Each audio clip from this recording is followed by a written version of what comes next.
Câmbio galera, CeloVP na área. Eu vou tentar não me atrasar muito nesses inícios de vídeos, mas eu preciso esclarecer algumas coisas antes de começar esse vídeo propriamente dito. Antes de mais nada, eu gostaria de agradecer os apoiadores financeiros desse canal, que têm mantido esse canalzinho de pé e que não acreditam que a humanidade pode acabar com uma SCP, mas eu não concordo com eles. Então já se inscreva nesse canal se você ainda não é inscrito, dê like nesse vídeo e ative o sininho para receber novas notificações de vídeo como esse. Se eu não peço, vocês não dão like, é incrível, então deixem seus likes. Então eu vou falar algumas coisas sobre esse vídeo antes de falar. Todas as SCPs que vocês pediram são muito profundas, muito complexas e possuem uma lore enorme, no que não caberia em um vídeo só. Se fosse para falar da lore completa dessas 4 SCPs, esse vídeo ia ter 2 horas de duração, e eu não quero isso. Então, eu vou tentar dar um resumo de cada um deles. E para finalizar as minhas observações, tem um deles que não dá para entender, o antepenúltimo, eu acho, o terceiro lugar, ele é bem difícil de entender, não tem problema, ele realmente foi feito pra isso. E o último, que é tem muito gatilho de apocalipse, então se você não gosta de saber do final da humanidade, não veja o último, vê o penúltimo e pare, ok? Vamos pro vídeo. E em terceiro lugar ficou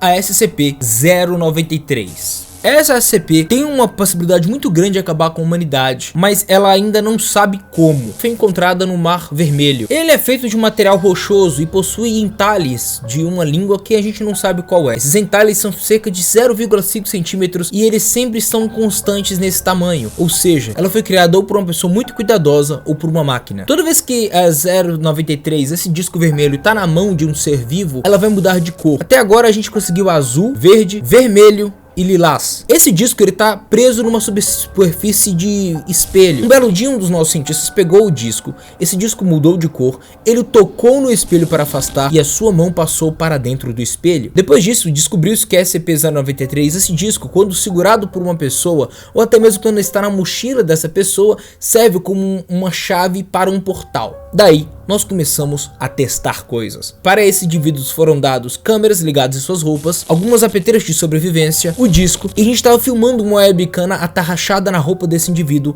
enquanto ele entrava no espelho e ia para sua dimensão. O primeiro testado, em determinado momento, foi mandado que ele voltasse para trás. O cabo que segurava ele, que estava na nossa dimensão e ia até depois da dimensão do espelho, começou a ser puxado por uma força que não era a dele. Quando ele retornou à superfície, ele viu uma quantidade imensa de pessoas feitas de barro. Ele pegou a sua arma e atirou contra elas, até que ele viu uma entidade gigantesca de barro que não movia pernas e ela andava usando as mãos. Depois disso, conseguimos puxar o cabo para tentar salvar a vida dele. Os apetrechos dele vieram junto com as roupas dele e junto com o disco da 093 e ele jamais foi encontrado. Esse mesmo teste foi feito com mais 2 indivíduos. Nos 2 testes foram encontrados ex-presença, na verdade, de seres humanos que já viviam nesses lugares abandonados e também esses seres gigantes que andavam sobre as mãos e que de certa forma foram culpados pela destruição dessa humanidade que vivia nessa outra dimensão.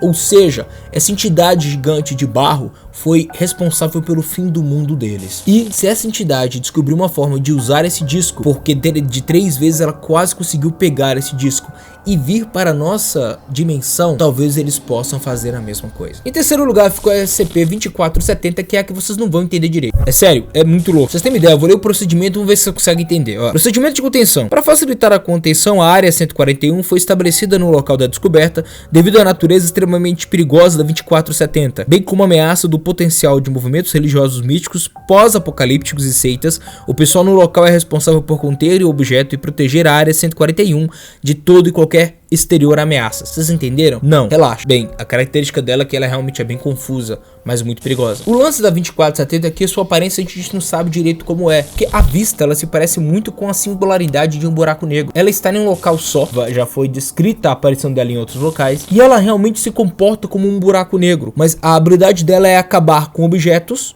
ou eventos da realidade obtida. Mas o caso sério poderia, sei lá, tá tendo um cruzeiro em direção ao às Bahamas com várias pessoas nele. Se a 2470 aparecer no mar, o cruzeiro irá desaparecer, as pessoas de lá serão sugadas e nem mesmo nenhum dos parentes das pessoas que estavam lá vão se lembrar deles. Quanto mais ela se aproxima desse evento que ela desejar, mais ela vai tomar conhecimento desse evento e mais amplo vai ser seu efeito.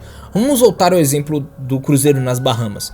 Imaginemos que a 2470 deseja destruir esse cruzeiro e ela engole essas pessoas desse cruzeiro. As pessoas que conheciam essas pessoas que estavam no cruzeiro esquecem do cruzeiro, mas depois a 2470 começa a engolir a palavra cruzeiro e em determinado momento na história da humanidade todos os cruzeiros vão ser esquecidos. A humanidade nunca mais vai ter ideia do que é um cruzeiro. E aí depois a ideia do cruzeiro se estende para mares. E aí todas as pessoas do mundo não sabem o que são mares. E aí deixam de existir mares no mundo.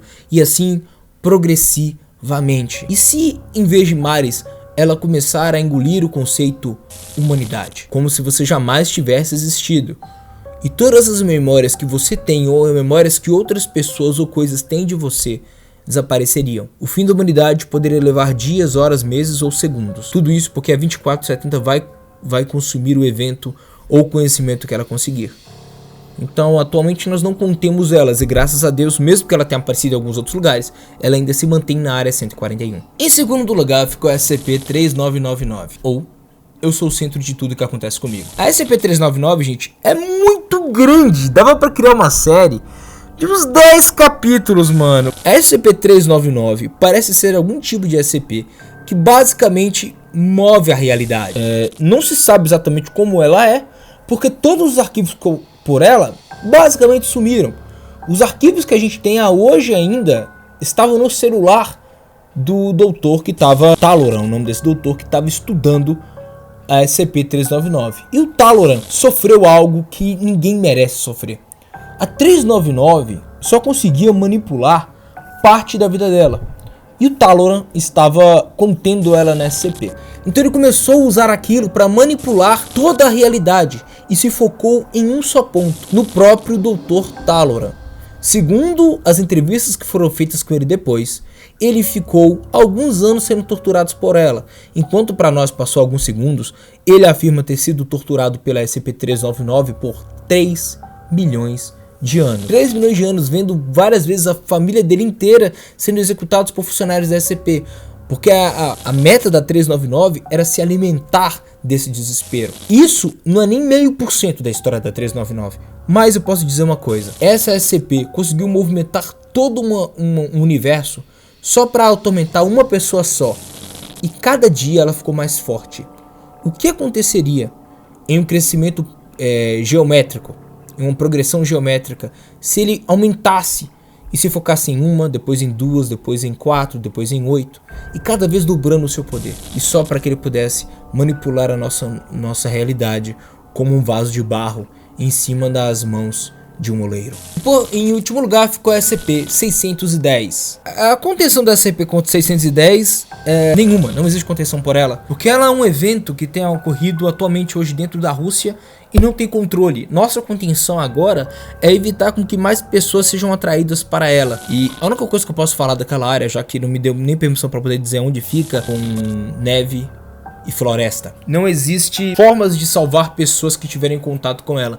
No momento que uma pessoa é infectada pela 610, ela deve ser executada na hora com armamento de curto alcance e armamento incendiário. Graças a Deus, a única forma ainda de você se infectar com a 610 é por contato físico. Aparentemente a 610 é uma doença de pele. Ela começa com erupções cutâneas, coceira e aumento na sensibilidade da pele, além de deixar a pele avermelhada. Depois de 5 horas com a infecção, irão aparecer feridas e ferimentos graves na pele do indivíduo e ele irá fatalmente falecer. Após 2 a 3 horas após seu falecimento, essa pele irá crescer de uma forma que irá esticar os braços e pernas dessa pessoa. Indivíduos com mais de 3 horas após a morte podem crescer até novos braços e novas pernas, e sua cabeça se transforma em um formato amorfo. Tumores que vão aparecer no corpo dessa pessoa irão se espalhar pela área e começarão a englobar objetos como pedras, madeiras, até a própria terra ou neve. Aí que tá o problema. Os indivíduos infectados vão começar a ganhar vida e se tornarão monstros descontrolados. Eu não consigo dizer pra vocês exatamente qual a forma desses monstros. Eu tô deixando algumas imagens pra vocês terem uma ideia. Mas o que nós podemos dizer é o seguinte: esses monstros são bem grandes, acima de 3 metros. Geralmente eles possuem mais de 4 ou 5 ou 6 pernas. Possuem mais de 2 caras dentárias ou 2 bocas. E eles se alimentam basicamente de infectar e comer outros seres. É dito que essa área tem crescido e se prolongando poucos metros a cada mês, mas felizmente é uma área muito grande mas infelizmente não conseguimos controlar que indivíduos como pequenos animais, roedores, entrem nessa área e se tornem novos monstros gigantes. Os seres humanos têm sido contidos a entrar. Essa é como se fosse uma doença que não se espalha só nos humanos, ela se espalha na vida. Uma doença do planeta, capaz de consumir cada um dos seres vivos, até que toda a Rússia se torne um foco imenso de uma infecção de algo que nós não sabemos nem mesmo a origem, mas desconfiamos. Talvez seja apenas um evento, uma forma do sistema imune da Terra de se eliminar da sua pior doença, que até hoje foi descrita no planeta atual, a própria humanidade.